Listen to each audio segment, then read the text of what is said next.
Vous trouvez encore des cadavres de réfugiés somaliens? Non, plus maintenant. Avant, oui. Et les bateaux, vous en voyez encore? Oui, les bateaux, on les voit. Il y en a un par là.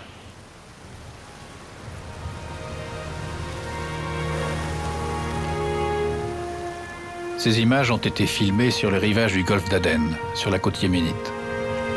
C'est là qu'arrivent toujours les immigrants qui tentent de fuir la Somalie ou l'Éthiopie. Et c'est là qu'aujourd'hui encore, ils sont nombreux à mourir. Quelquefois, quand je suis tranquillement assis, je vois des cadavres rejetés par la mer.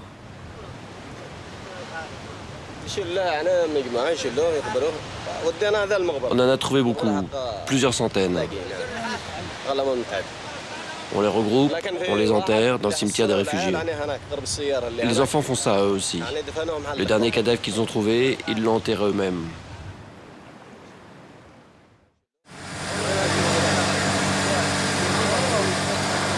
J'ai déjà filmé le voyage des émigrants. Il y a 3 ans maintenant, j'avais pu embarquer à bord d'un bateau et donc pu témoigner des souffrances qu'ils endurent. J'avais payé 800 $ pour faire ce voyage, 400 payés avant l'embarquement et 400 autres plus tard, qui devaient être versés aux passeurs si j'arrivais vivant de l'autre côté du golfe d'Aden. Ils avaient donc toléré ma présence et j'avais pu me joindre à ces hommes et ces femmes qui risquaient leur vie pour fuir la guerre et la misère.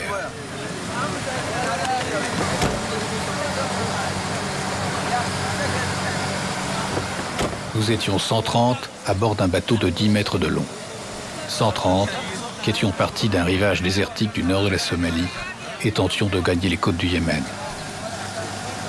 Tout le temps de la traversée, les passagers avaient été brutalisés.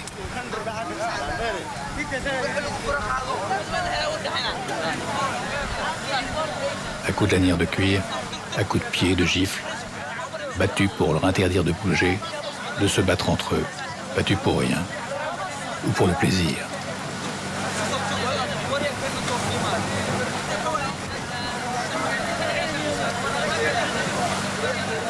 Le voyage avait duré 2 jours et 2 nuits. Personne n'est mort sur ce bateau. En revanche, un réfugié s'était jeté à l'eau d'une autre embarcation similaire à la nôtre, qui naviguait à nos côtés.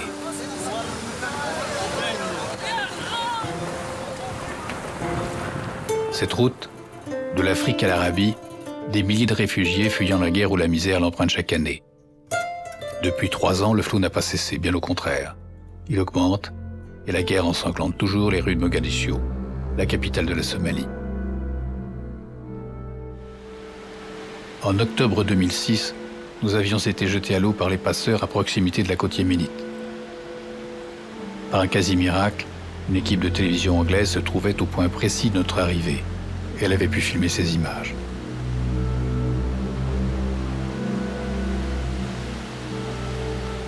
Elle avait vu mes compagnons d'infortune, mouillés et éperdus, sortir lentement du cauchemar.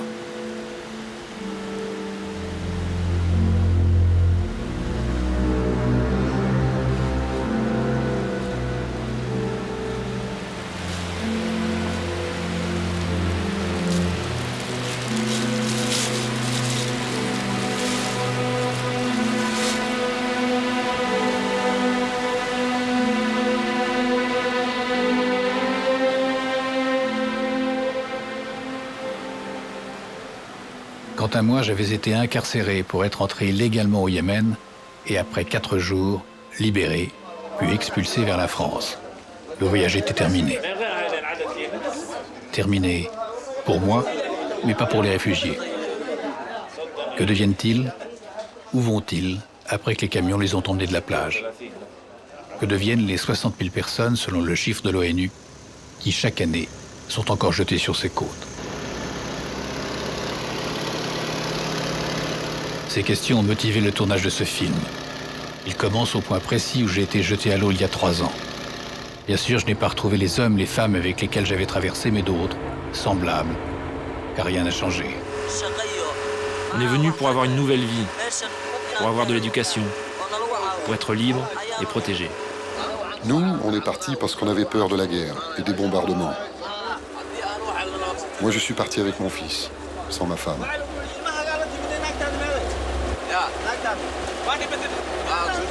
Si je trouve de l'argent, je vais essayer d'aller en Arabie Saoudite pour travailler. Je sais un peu tout faire.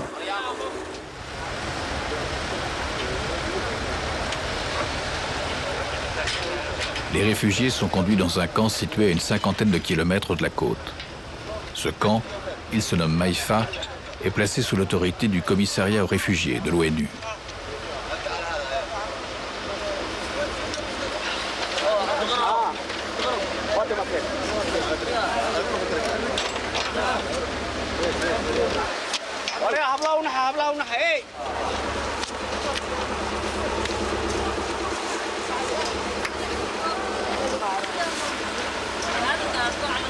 C'est l'heure des retrouvailles, car les bateaux se suivent et beaucoup des émigrants se connaissent ou font partie des mêmes clans, des mêmes tribus somaliennes.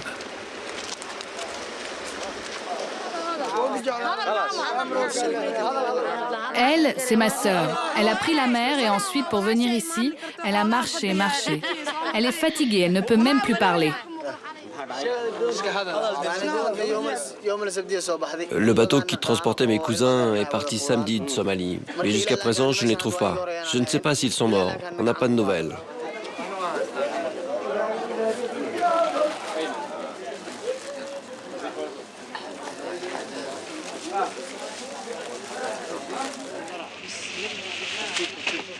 Les réfugiés vont dormir 2 ou 3 nuits au camp, pas plus. Ce n'est qu'un premier centre d'accueil.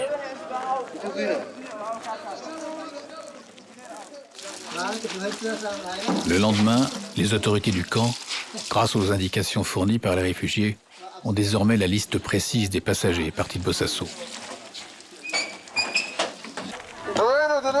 Les nouveaux arrivants, venez maintenant. Ceux à qui on a remis un papier hier, venez. 4 personnes manquent à l'appel.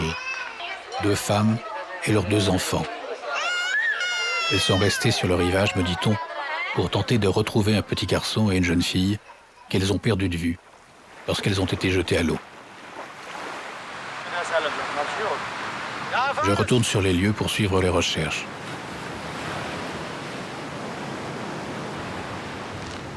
On me prévient qu'un corps vient de s'échouer sur la plage.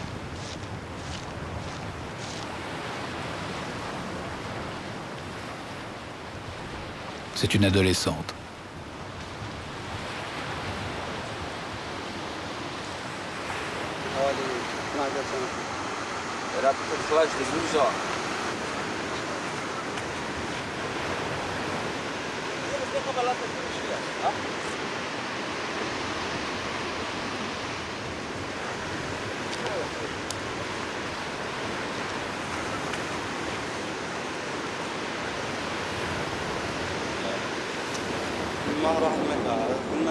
On la cherchait depuis ce matin. Sa mère était avec nous au début, mais je l'ai renvoyée au camp. On vient de la prévenir par téléphone.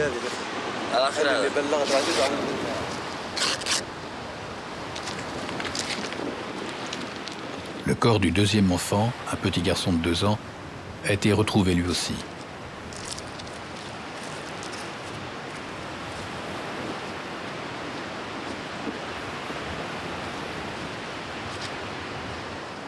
Les parents, et notamment les 2 mères, qui avaient été dirigés sur le camp, apprennent là-bas la terrible nouvelle.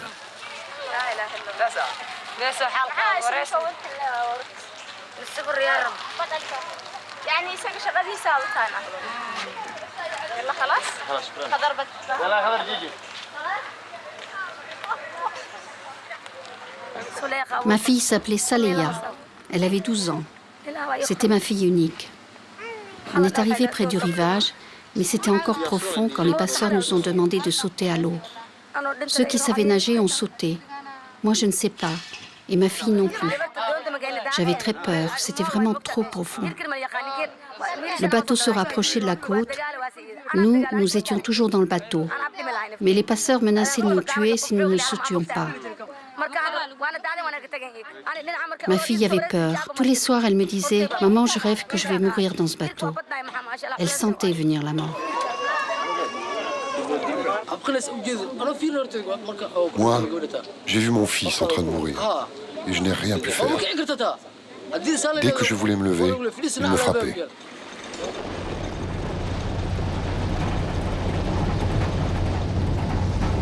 Le corps de l'adolescente est emmené à une dizaine de kilomètres de l'endroit de la côte où il était retrouvé. Elle va être enterrée immédiatement, en l'absence de sa mère, restée au camp de Maïfa.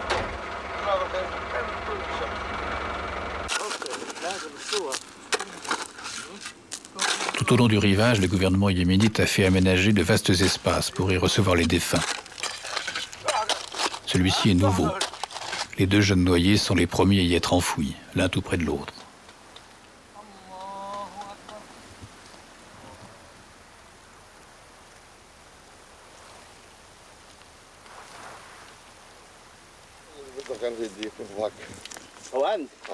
Tout le monde, employé du cimetière comme policier, aide à la tâche.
La police réussit quelquefois à arrêter des passeurs.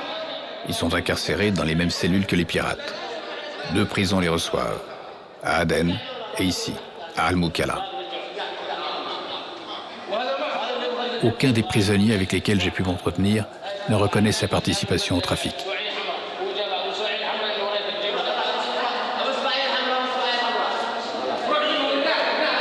Rentrez dans vos cellules. Laissez-moi, laissez-moi.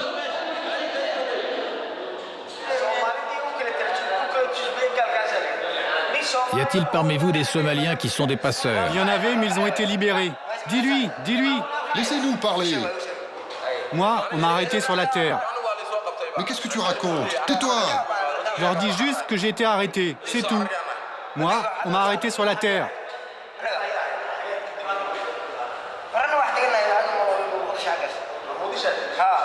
Moi, je me suis sauvé de Mogadiscio et je suis allé à Bosaso. Arrivé au Yémen, je suis allé à Moukalla et c'est là qu'on m'a arrêté. On vous a emprisonné? Oui. Moi, ça fait 1 an que je suis en prison. 1 an. Nous ne sommes pas des criminels. Pourquoi êtes-vous en prison? On ne sait pas. Demandez au gouvernement du Yémen.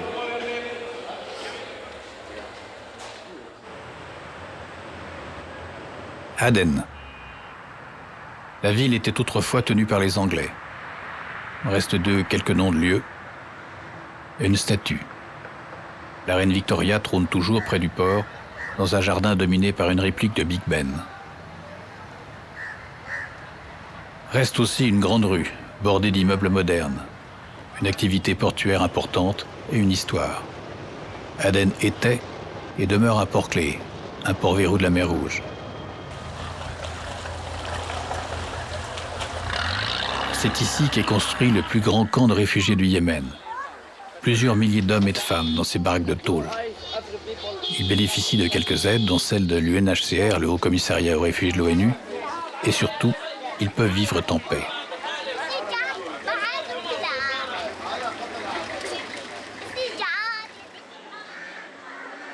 Le camp a un chef. Je l'ai rencontré en début d'après-midi. En pleine séance de khat, cette plante mâchée par les Somaliens et les Yéménites pour aiguiser leur esprit, leur faire voir belle la vie. Ici, il y a 14 clans différents. Chaque clan choisit un homme et une femme pour les représenter. Ce sont ces gens qui m'ont élu. Je suis là pour éviter les problèmes et éviter que les gens ne se battent entre eux.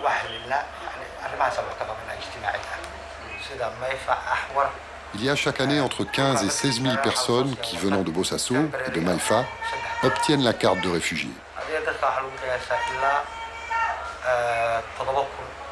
Mais 5 à 7 000 d'entre eux repartent ensuite vers l'Arabie Saoudite. 5 à 7 000 qui repartent le plus souvent à pied. Sans bagages, sans argent, avec pour seul bien la volonté bien ancrée de traverser le désert. Un exode régulier habituel qui irrigue depuis des années les routes du sud du Yémen.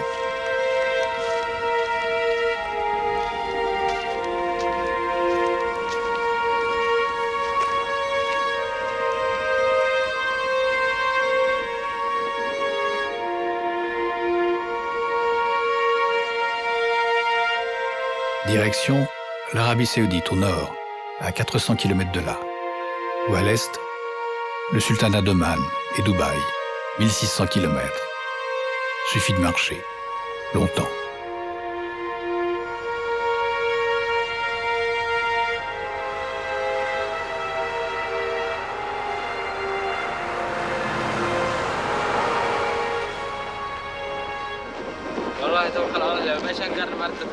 Au début, on avait de l'argent, mais maintenant, on n'en a plus.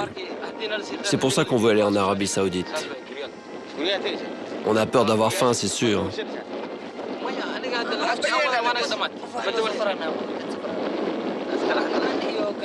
Si on trouve du travail sur la route, on le fera.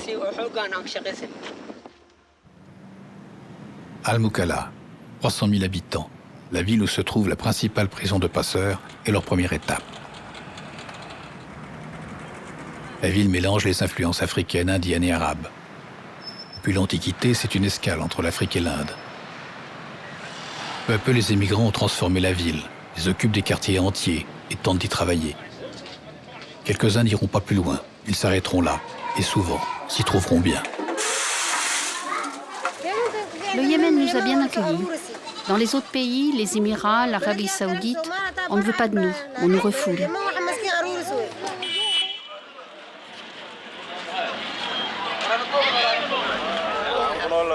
Des fois, il m'arrive de travailler, d'autres fois, non. C'est ça, la vie ici. Alors beaucoup continuent le voyage. Cap à l'est, vers Oman. Plus de chiffres, plus de statistiques les concernant. On ne dit plus les réfugiés pour parler d'eux, mais quelle que soit leur nationalité, les Somaliens, qui devient un nom commun.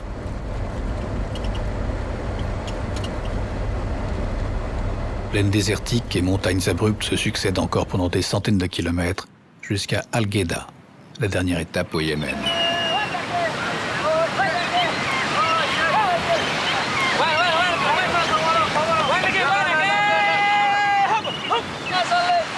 Là aussi, les réfugiés se mélangent à la population.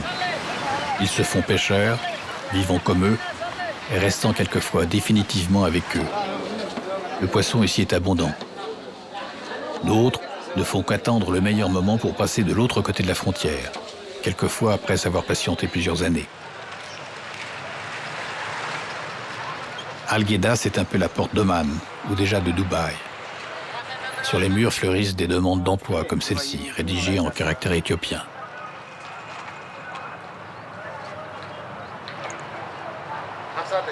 C'est aussi la ville des refoulés, des immigrants, qui ont été pris et expulsés. La frontière, la limite entre le Yémen et le sultanat d'Oman, la voici. Coincée entre mer et montagne, fermée la nuit, entrouverte la journée. Les Somaliens et les Éthiopiens, ils passent par la montagne. Des fois, je les vois. Ils passent par là ou par là. Quelquefois, ils en passent tous les jours. Et d'autres fois, personne. Moi, ceux que je vois, ils se cachent d'abord sous les arbres. Et après, ils franchissent la frontière. Les départs se font de nuit, et toujours sous la conduite d'un passeur. Une voiture va déposer les clandestins près de la frontière.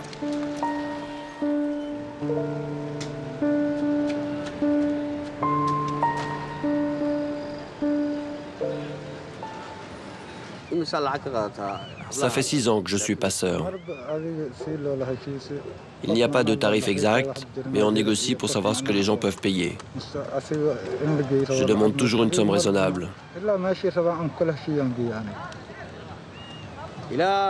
Allez-vous des fois jusqu'à Dubaï?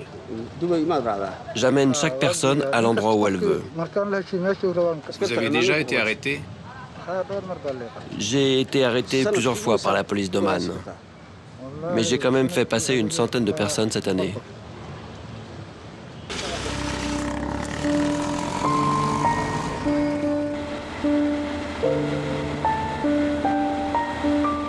Je n'ai pas accompagné les réfugiés. Cette fois, aucun passeur n'a accepté ma présence. J'ai donc franchi la frontière comme n'importe quel voyageur en possession d'un visa d'entrée. Visa que j'avais obtenu quelques semaines plus tôt à Sanaa, la capitale du Yémen. De l'autre côté, c'est un autre monde. Le sultanat d'Oman est florissant. Il ne semble pas subir la récession mondiale. Il ne craint pas de faire étalage de sa prospérité. Il y a du gaz, du pétrole. Le sous-sol est riche. Malgré la crise, les collines disparaissent pour faire place à des autoroutes, ou quelquefois à des ronds-points spectaculaires comme celui-ci, tout à l'honneur des Boutres, le navire fétiche du pays, celui de Sinbad le marin. La première destination des réfugiés est comme toujours un port. Il se nomme Salalah. Je ne retrouverai pas les réfugiés, ils se cachent. Ils se cachent bien à Salalah. En revanche, je vais croiser les commerçants somaliens qui fournissent leur pays de ce que la guerre ne permet plus de produire. Ceux-là ont des visas qui leur permettent de vivre au grand jour. Les commerçants prospères mais discrets, peu bavards. Désormais, les Somaliens se cachent plus encore. Ils continuent plus vite vers le nord, vers une nouvelle frontière, celle des Émirats arabes unis, celle de Dubaï. Mais là, au nord du sultanat d'Oman, ils se joignent aux Indiens et aux Pakistanais, aux foules qui de Peshawar ou de Bombay arrivent, via les ports iraniens, sur les côtes omanaises. 50 000 par an, selon les dernières statistiques du sultanat. Pour la plupart, ces ouvriers sont amenés par un tuteur local qui prend la responsabilité de leur conduite et leur confisque leur passeport. D'autres arrivent tout seuls, clandestinement. Ils attendent dans les rues qu'un entrepreneur les engage pour la journée et aucun ne semble craindre la police.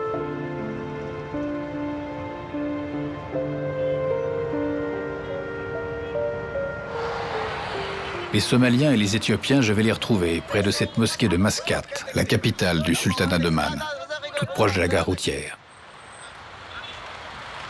C'est de là que partent les immigrants qui veulent gagner Dubaï, distant d'à peine 90 km.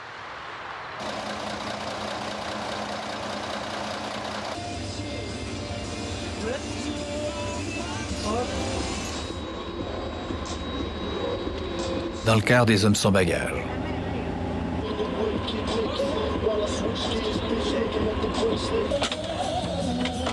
Ils vont quitter l'autobus, seuls ou en groupe, à l'approche de la ligne de démarcation avec Dubaï, sans que je puisse déterminer si ce sont des émigrants ou de simples passagers.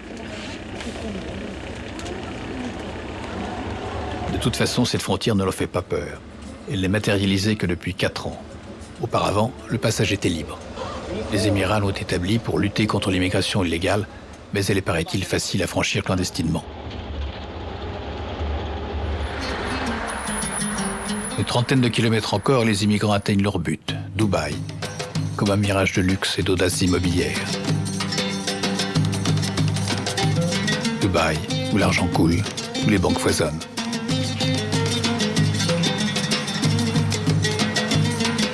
Mais ce n'est pas cette ville qu'ils vont connaître. Dans leur grande majorité, les émigrants iront tout droit dans les camps de travail où logent les ouvriers étrangers.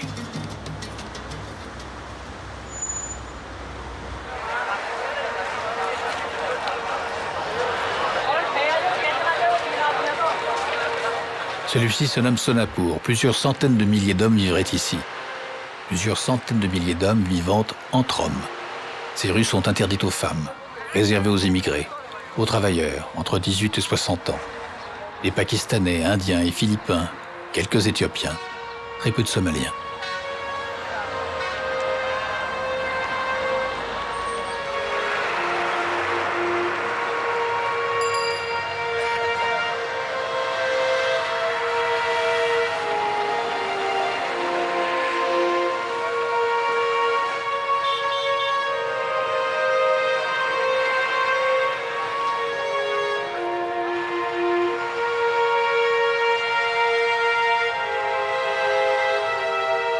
Le voilà, le but de tant d'immigrants, pour lequel ils risquent et souvent perdent leur vie.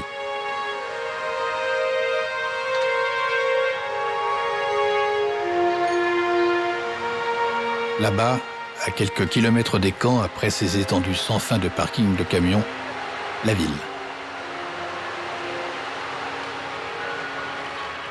Les clandestins, on les retrouve près du port, dockers, le plus souvent mélangés à des travailleurs indiens. Tous sont au service de commerçants somaliens qui, comme à Salalah, importent et exportent de la marchandise vers leur propre pays. Combien gagnent-ils? Combien d'argent? À peu près 250 € par mois.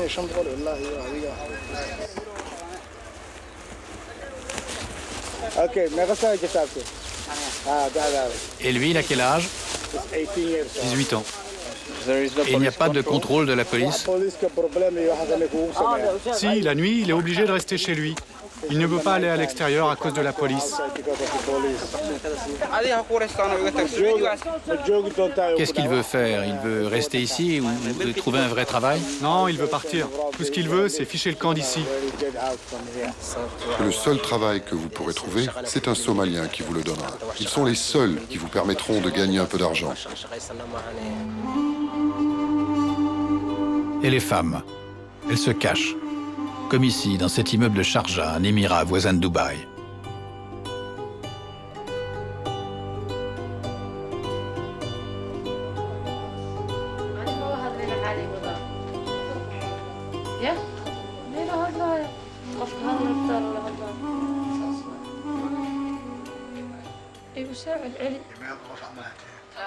Nous sommes 15 ici, 15 femmes ensemble dans cette pièce. Vous êtes toutes les 15 illégales? Oui, on n'a pas de papier. Certaines d'entre nous sortent quelquefois faire des ménages pour gagner un peu d'argent. Ça nous permet de survivre. Même si on ne gagne pas grand-chose ici, au moins on est en paix. Et on n'entend plus le bruit des balles. Mais vous saviez que ça allait être difficile. Non, je ne savais pas. Moi, j'ai seulement voulu fuir la guerre. Est-ce que vous pourriez faire savoir aux gens de l'ONU et à tout le monde dans quelle situation on vit?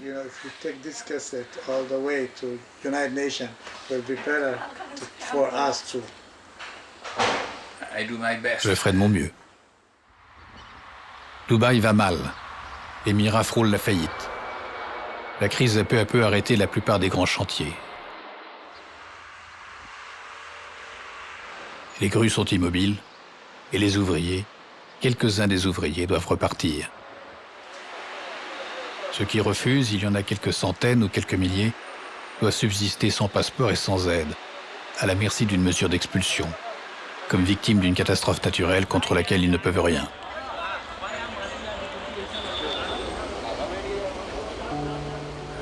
Ils sont indiens, pakistanais, philippins, chinois, mais aussi quelquefois éthiopiens et somaliens, qui vont retraverser le golfe d'Aden.